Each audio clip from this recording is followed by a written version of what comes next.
하나님 말씀 보시겠습니다. 하나님 말씀은 사사기 3장 12절부터 31절 말씀입니다.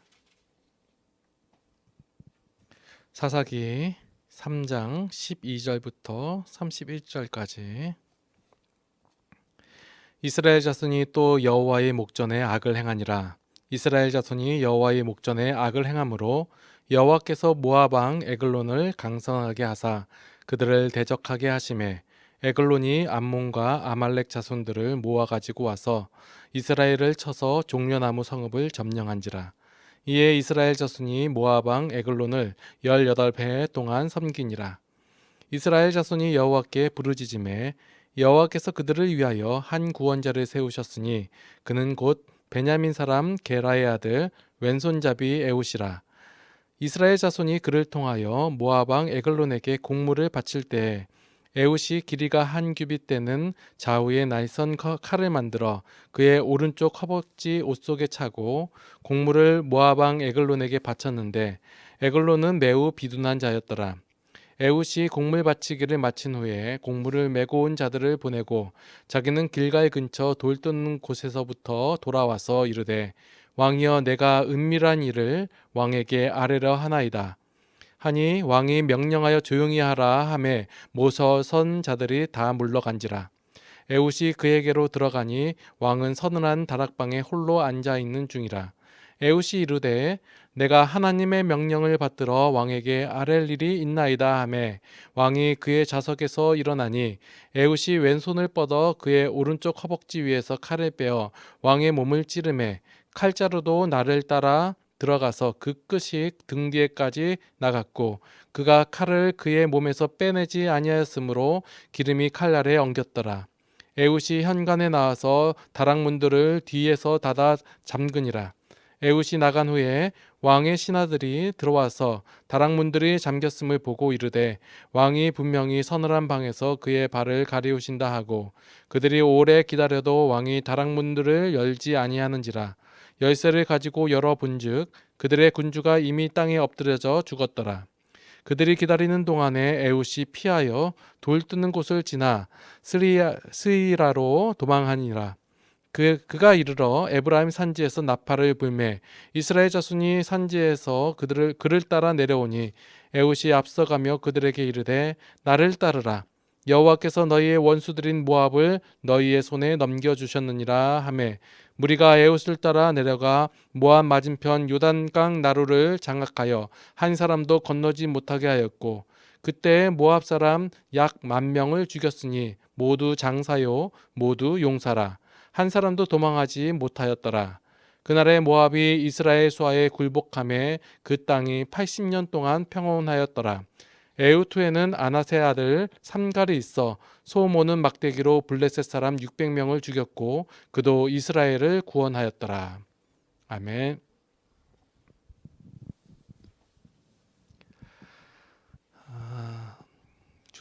요즘 제가 대화하기가 힘든 대상이 있습니다.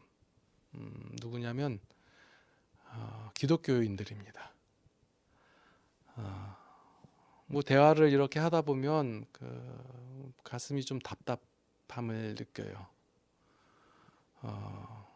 죄에 대해서, 의에 대해서, 기독교가 무엇인지에 대해서 다시 설명을 해줘야 되나, 아니면 뭐 설명한다고 뭐 제 말을 듣는 것도 아니고, 예. 그러니까 오히려 세상 일반 사람들하고 대화할 때보다 기독교인들하고 대화할 때 가슴이 좀 답답합니다. 네.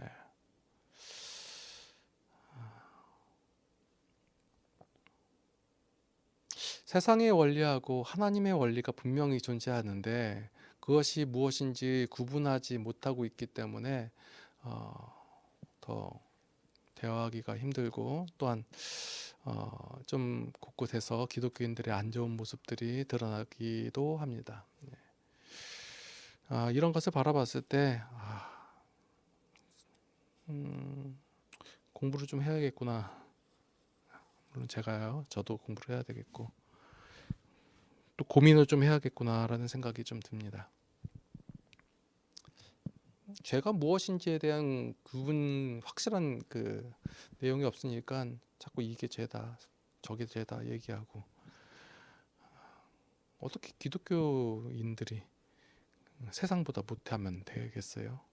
제가 말씀드리는 건 어떤 행함이나 이런 걸 말씀드리는 게 아니라 성경에서 하나님께서 보여주시고 말씀하시는 것이 무엇인지, 성경에서 말하고 있는 하나님의 사랑이 무엇인지, 성경에서 말하고 있는 하나님의 은혜가 무엇인지, 또한 죄가 무엇인지, 이거에 대해서 명확하게 알고만 있어도 우리가 신앙생활을 하기에 그렇게 문제가 되지 않고 오히려 좀 기쁨이 있지 않을까, 이런 생각이 듭니다. 자, 기독교인은 자신이 어떠한 존재인지를 알아야 합니다. 성도가 성도됨을 나타내려고 하면 그것을 우리는 주로 어떻게 생각하냐면, 삶을 통해서 삶이 나아지는, 그 사람의 삶이 어떻게 좋아졌더라 하는 데서 찾고자 합니다. 그러나 성도의 성도됨은 삶이 나아지는 데에서 찾을 수가 없습니다. 자, 우리 성도들은 어떤 우월한 존재에도 또한 윤리적이지도 않습니다. 그럴 거라고 생각하고 있는데 그렇지 않습니다. 그래서 그렇지 않은 모습들을 보면서 실족하거나 넘어지는 신자들이 많다라는 거예요. 성도는 자신이 얼마나 달라졌는가에 대해서 근거를 두는 게 아니에요. 내가 이만큼 달라지고 내가 이만큼 삶을 잘 살고 있으니까 내가 어느 정도 신앙이 좀 자랐지, 어느 정도 수준에 올랐지 라고 증명을 하고 싶은 게 우리의 마음이에요. 그러나 성도는 성도의 성도됨의 그 근거가 이렇게 내가 얼마나 잘나졌는가에 있는 것이 아니다라는 거예요. 기독교는 철저하게 하나님께 초점이 맞춰져 있습니다. 기독교에서 하나님 빼면 뭐 없잖아요. 세상에서 말하고 있는 것은 하나님 없어도 충분하다라는 것을 얘기하는 것이고, 기독교는 하나님이어만 합니다라고 얘기하는 거예요. 그래서 성도의 성도됨의 근거라는 것은 하나님께서 나를 사랑하셔서 하나님의 그 사랑과 은혜를 나에게 부어주셨다, 여기에 성도됨의 근거가 있는 거예요. 내가 이렇게 변화받았습니다, 내가 이렇게 행동했습니다, 내가 이런 업적을 행했습니다, 성도됨의 근거가 있는 것이 아니라 하나님께서 나를 사랑하셔서 하나님의 그 은혜와 사랑을 무한히 나에게 연속적으로 지속적으로 부어주신다, 여기에 성도됨의 근거가 있다라는 거예요. 그래서 많은 분들이 제 설교를 들을 때 그러면 뭐 다 괜찮은 거냐? 이렇게 얘기해요. 뭐 죄져도 되고 뭐 이렇게 되고 해도 다 괜찮냐? 하나님 사랑 많으시니까? 라는 의문이 들으실 수 있으실 것입니다. 근데 아닙니다. 복음을 듣고서 아무렇게나 살겠다는 것은, 이것은 그 신자로서 성도로서 너무나도 멍청한, 비겁한, 모자른 생각이라는 거예요.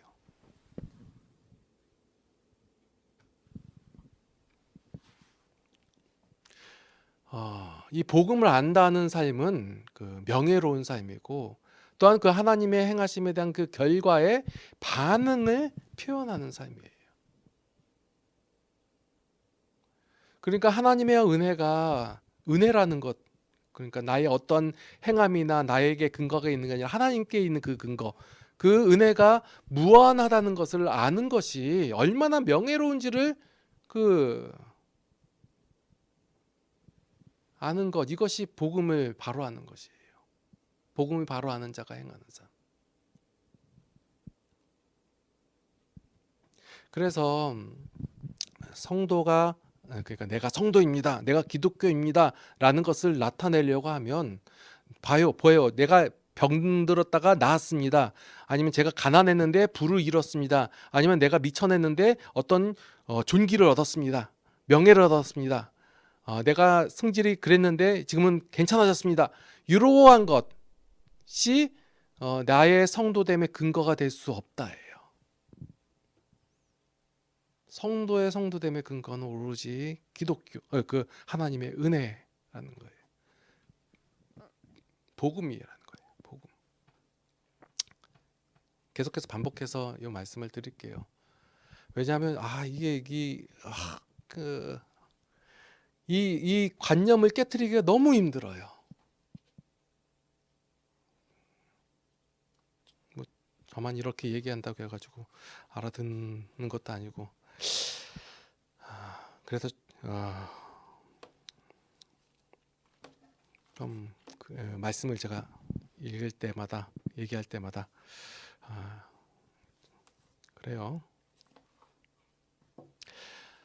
자, 오늘 본문으로 들어갈게요. 자, 오늘 본문에 보니까 이스라엘 자손이 또 여호와의 목전에 악을 행하니라. 자, 이 말씀을 읽으실 때 여러분들은 어떤 생각이 드시나요? 이스라엘이 그 모양이지. 쟤네들은 그렇게 경험하고 체험했는데 그렇게 모르나?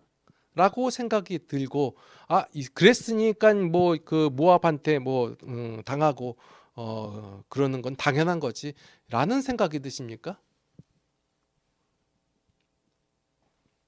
이 말씀을 읽으시면 또 이렇게 됐다는 거예요.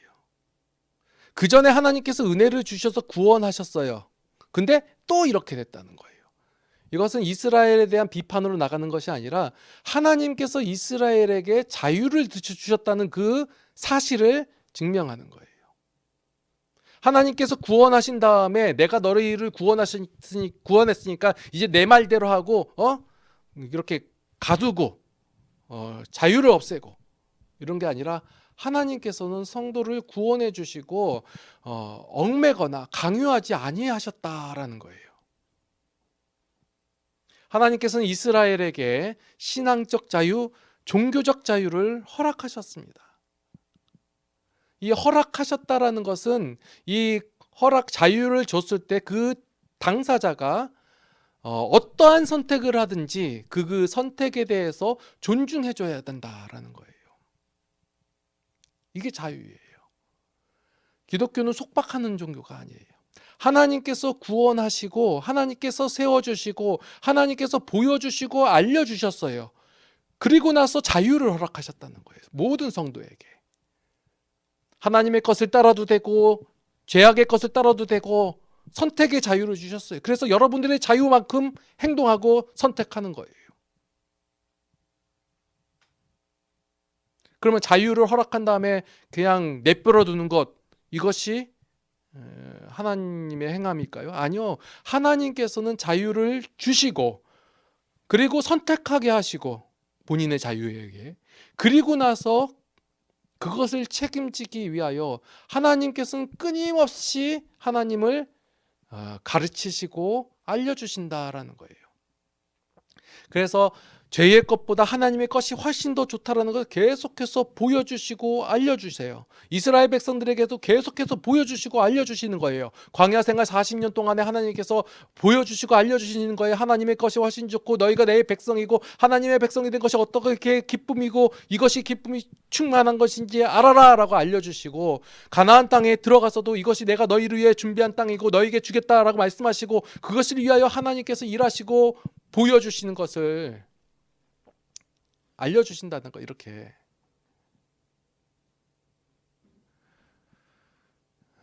그래서 끊임없이 하나님께서 보여주시고 알려주시는 그 내용을 보여주시는 거예요. 또 여호와의 목전에 악을 행하니라. 이스라엘 백성들은 죄 지을 감각밖에 없는 것이고 그 죄에 대한 선택 외에는 아무것도 아닌 그 이스라엘 백성, 지금 우리들을 하나님께서는 구원하신다라는 거예요. 성도에게 있어서 진정한 자유라는 것은 하나님의 일하심으로 말미암아 그 하나님께서 사랑하시는 대상이 우리임을 알게 하고 또 하나님께서 주시는 그 생명과 진리를 갖게 되는 것, 이것이 진정한 자유라는 거예요. 신앙 안에서. 그래서 신앙 안에 참된 자유를 누린다는 것은 내가 알고 있는 죄의 방식과 원리대로 마음껏 펼치는 것이 아니라 하나님께서 보여주시고 알려주신 그 선택, 그 하나님의 것을 선택하는 것, 그것이 우리의 자유라는 거예요.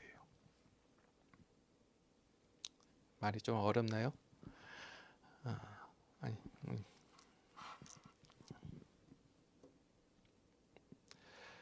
사사기를 통해서 계속해서 이러한 내용의 반복이에요. 하나님께서는 하나님의 걸 보여주시고 하나님께서 일하심으로 하나님의 사람으로 말미암아 하나님의 백성을 구원하세요. 이렇게 해서 계속해서 보여주세요. 그런데 이스라엘 백성들은 여전히 하나님의 것을 인정하지 않은 채 여전히 죄의 것을 선택합니다.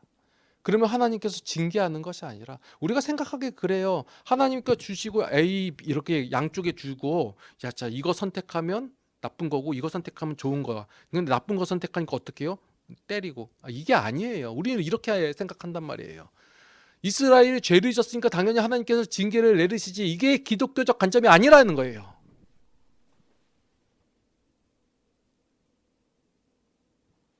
이게 말이 힘들죠. 그죠? 아니 우리 일반적인 생각은 이거란 말이에요. 죄를 지었으면 거기에 대해 합당한 죄의 값을 받아야지.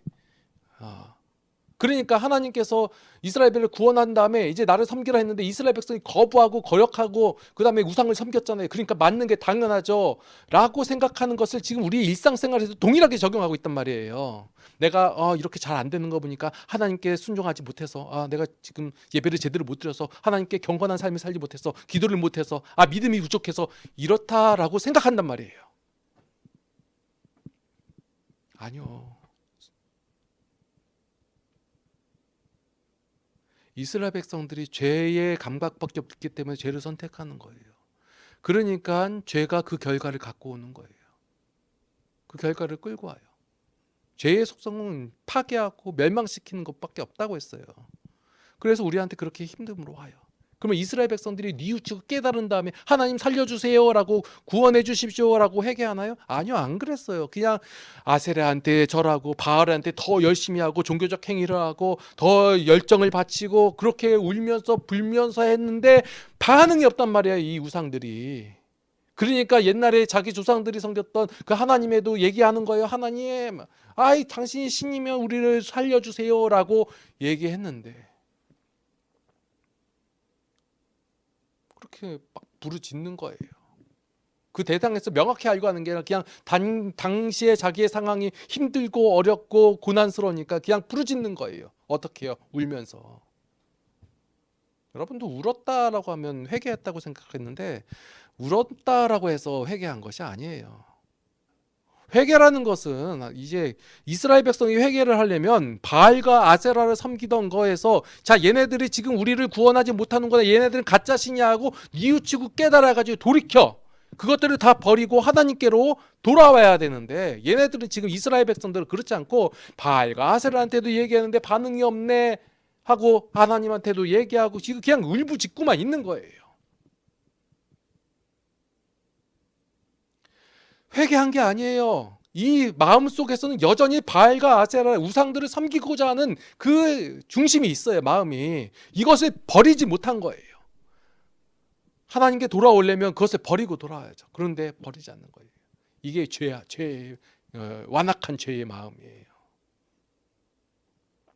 우리들의 마음속에 이 가슴속 깊은 곳에 어떤 죄악의 마음이 있는지 아세요? 하나님을 거부하고 싶은 마음이 있다는 거예요.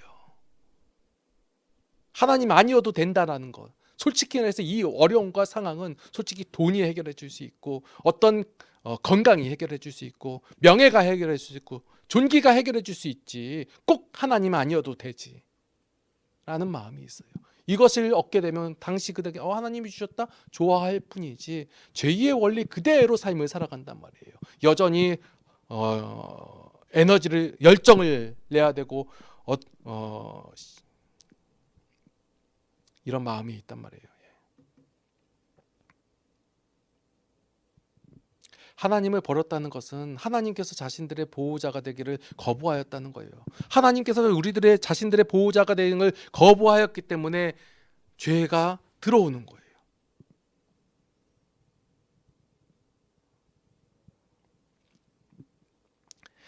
그냥 아무 의미 없이 부르짖는 이 부르짖음에 하나님께서는 반응을 하시는 거예요. 왜요? 얘네들이 지금 얘네들이라고 하면 좀 그런가? 이스라엘 백성들이 아직까지 정신을 못 차리고 죄에 대해서 우상에 대해서 그 우상을 버리지 않고 하나님께 회개한 것도 아닌데 그냥 울고면서 부르짖고 있을 뿐인데 왜 하나님께서는 반응을 하시나요? 이스라엘의 하나님이기 때문에, 성도의 하나님이시기 때문에 반응을 하시는 거예요. 이것을 기독교적 용어로 은혜라고 하는 거예요. 성도를 위하시는 하나님, 그렇다고 해서 그 하나님의 반응을 얻기 위해서 성도가 해야 할 일은 없는 거예요. 그 하나님의 반응을 얻기 위해서는 머리 숙여 애원해야 된다. 울면서 부르짖어야 된다. 금식하면서 말씀드려야 한다. 아니면 뭐가 있나요? 철야를 해야 하나? 하나님의 반응을 얻기 위해서 성도가 이런 일을 해야 된다. 그런 것은 없습니다. 오로지 하나님의 긍휼하심으로 말미암아 하나님께서 은혜를 베푸신다라는 거예요.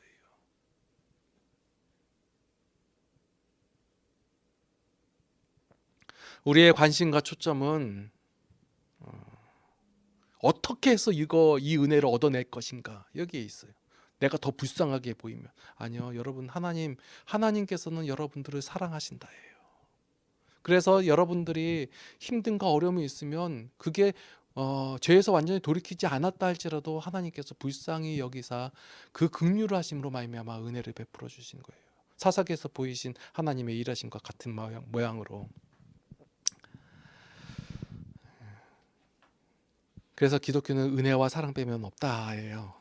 요거 사실을 여러분들이 아시고, 그래서 우리 방법과 어떤 그 행위에 치중하지 마시고 하나님께서 어떠한 분이시고 하나님께서 어떻게 우리를 사랑하시고 하나님의 마음이 어떠한지를 그것을 바라보시고 기억하시고 알아가시는 것이 더 중요하시다라는 거예요. 자, 오늘 그 에훗이라는 사사가 나옵니다. 이 우리의 관심은 어디에 있냐면 왜 에훗을 세우셨을까예요. 자, 그전에는 그냥 온니엘이 이겼다 해가지고 어떤 방법, 전략이나 전술 이런 거 안 나왔어요. 그런데 오늘을 본문 보니까 그 에훗 얘기가 나오면서 어떻게 이기고 하는지를 굉장히 세밀하게 자세하게 기록이 되어 있어요. 그래서 여기서 바라봐, 에훗이 왼손잡이여가지고 하나님께서 쓰신 거야.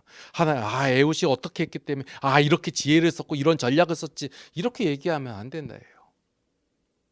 하나님께서는 왜 에훗을 세우셨을까요? 성경에서는 왜 에훗을 세워야만 했는가 이런 내용이 없어요. 설명하고 있지 않아요. 그냥 모르겠어요. 그냥 세웠다. 왜 에훗인지 목사님 아세요? 몰라요. 왜 에훗인지 모르겠어요. 그냥 세웠는데 걔가 에훗이에요. 하나님께서는 그냥 흔히 말해서 아무나 세우신 거예요. 왜 아무나 하면 될까요? 왜 우리가 생각하는 준비되고 실력 있고 자격 있고 조건을 갖춘 사람을 세우지 않고 왜 아무나 세운다고 하시나요? 왜냐하면 이 일은 하나님께서 행하실 일이기 때문에 그런 거예요. 하나님께서 이스라엘 백성들을 구원하신다고 했고 하나님께서 구원하셨다는 것을 이스라엘 백성들이 알아야 되잖아요. 그래서 누가 세워지든 상관이 없는 거예요. 그를 통하여 하나님께서 일하시고 하나님께서 세우시고 하나님께서 구원하신다라는 거예요.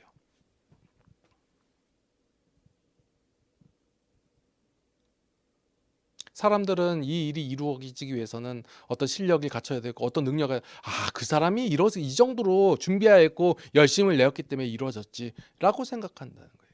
그런데 이렇게 되면 우리가 그 사람을 바라보지 하나님을 바라보지 않는다예요. 그래서 하나님께서는 사람을 세우실 때 하나님께서 일하실 것이기 때문에 어떤 조건을 따지거나 아니면 질문하거나 그러지 않으신다라는 거예요. 너는 너 하나님을 위하여 일할 자세가 되어 있냐? 마음이 되어 있느냐? 능력을 갖췄냐? 이러시지 않는다는 거예요. 참 재밌는 사실이 오늘 제가 31절까지 읽었잖아요. 그 앞에 한 절만 삼갈에 대해서 나오고 그 앞엔 다 에훗 얘기예요. 에웃에 대해서 자세하게 설명하면 에웃이 이렇게 했구나라고 생각할까봐 31절에 또 에웃 후에 삼갈에 대해서 나오는 거예요. 삼갈은 뭐예요? 그냥 죽였고 구원하였더라. 끝. 내용 하나도 없어요. 그러니까 그 사람이 얼마나 완악하냐면 이런 내용들 세운 얘기 읽으면 인간에게 그래도 이런 그 능력이 있고 자세가 되어 있고 준비가 되어 있고 그러니까 하나님께서 사용하셨지라고 생각한단 말이에요. 삼갈은요. 어떻게 구원했다 얘기하고 초점이 어디 있냐면 이스라엘을 구원하셨다라는 거예요. 자, 우리는 에웃의 고백을 통해 가지고 에웃이 이 싸움이 에웃의 싸움이 아니라 하나님의 싸움이다라는 것을 우리가 알 수 있습니다. 오늘 본문의 20절 말씀에 보니까 에웃이 이르되 내가 하나님의 명령을 받들어 왕에게 아랠 일이 있나이다라는 고백이 있어요.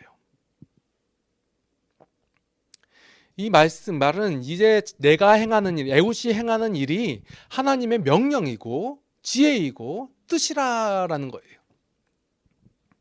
이 말씀은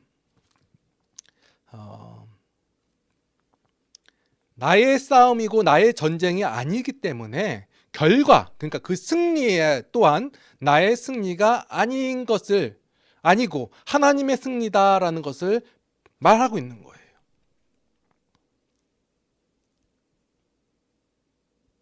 에웃은 누구보다도 자기가 행한 것이 아니라 하나님께서 이기게 하셨다는 것을 잘 알고 있습니다. 이러한 것을 우리가 겸손이다라고 얘기하지 않아요. 사람들은 겸손하십니다 얘기해요. 근데 겸손이 아니잖아요. 이거 하나님께서 하셨죠. 솔직히 겸손이라고 얘기하면서 하나님께서 하셨죠 하면서 그 이면에 뭐 있어요? 그래도 내가 열심히 했지, 내가 했지, 내가 행했지 라는 마음이 있잖아요. 어떤 큰 역사를 이루면 하나님께서 하셨습니다. 모든 영광은 하나님께 라고 얘기하면서 그 속간에 뭐예요? 내가 그래도 이런 전략을 써서 이런 전술을 써서 이렇게 열심히 해가지고 이렇게만큼 이루었지. 그럼 반대로 얘기하면 조그만 거 하면 내가 못해서 그렇지. 그래요? 하나님께서 하신 거예요 다. 그러니까 이것을 아는 것을 겸손이라고 얘기하냐고 이것은 사실이다라고 얘기하는 거예요. 그래서 기독교인에게는 겸손이라는 게 없어요. 여러분들에겐 겸손이라는 게 없는 거예요. 뭐만 있어요? 사실을 아는 것밖에 없는 거예요. 하나님을 알고 하나님을 인정하고 하나님께서 주신 평화와 안식을 누리는 것, 이것이 바로 성도의 본분이에요. 본질이며. 그래서 성도가 행한 것은 하나님을 알고 하나님께서 어떻게 우리를 행하셨으며 그 복음이 무엇인지를 바로 알아서 그것을 인정하면서 사는 거예요. 그래서 사실을 표현하는 거예요. 그런 행위들을 세상 사람들은 뭐라고 얘기하냐면 업적을 이루었다, 무엇인가 해냈다 얘기하는 것이고, 성도들은 뭐라고 얘기하냐면 이거 하나님께서 행하신 건데 이건 그냥 하나님께서 이루신 거예요. 뭐가 나에게 무슨 근거가 있나요? 이렇게 사실을 증명하는 것, 인정하는 것, 이게 성도의 본분이에요. 이 사사기는 끊임없는 이스라엘의 잘못된 선택의 연속이에요. 이러한 이스라엘의 실패 속에서 끊임없이 변함없이 연속적으로 보여주시는 그 하나님의 성실하심을 통해 그 하나님께서는 그 성도가 하나님의 마음을 알기를 원하신다. 말씀을 읽으시면서 말씀을 대하시면서 얘네들은 왜 그런가, 나는 안 그래 라고 생각하지 마시고, 이 수많은 이스라엘 실패가 곧 나의 실패고 하나님께서 붙잡아 주시지 않는다면 나 또한 또 동일한 실패를 할 수밖에 없는 그런 존재를 인식하시고, 그 이스라엘을 향하는 그 하나님의 심정과 마음이 어떤지를 바로 알아서 그 하나님의 마음을 같이 품고 누리면서 사시는 성도들이 다 되었으면 좋겠어요. 기도하시겠습니다. 하나님의 변함없는 사랑에 감사를 드립니다. 하나님은 하나님의 긍휼하심을 통해 우리에게 끊임없는 은혜를 더하여 주십니다. 그런데 우리의 완악함으로 인하여 그 하나님의 심정을 알아보지 못할 때가 많습니다. 완악함으로 인하여 죄의 방식과 죄의 가치를 더 따를 때가 많습니다. 그것이 더 좋아 보이기 때문에 그렇습니다. 하나님, 이제 우리의 눈을 열어주시옵소서. 하나님의 것을 바라보게 하여 주시옵고 하나님의 심정을 갖게 하여 주시옵소서. 저의 싸움에서 늘 승리하게 하여 주시옵소서. 하나님의 힘으로 말미암아 세상 가운데서 하나님의 은혜를 누리며 살아가게 하여 주시옵소서. 이제는 우리 주 예수 그리스도의 무한하신 은혜와 하나님 아버지의 극진하신 사랑하심과 성령님의 감화, 감동, 교통, 인도, 보호, 역사하심이 이제 하나님을 바라봄으로 말미암아 성도의 본분을 지키며 살아가기를 원하는 모든 성도들 머리 위에 이제로부터 영원토록 함께 하시옵기를 간절히 축원하옵나이다. 아멘.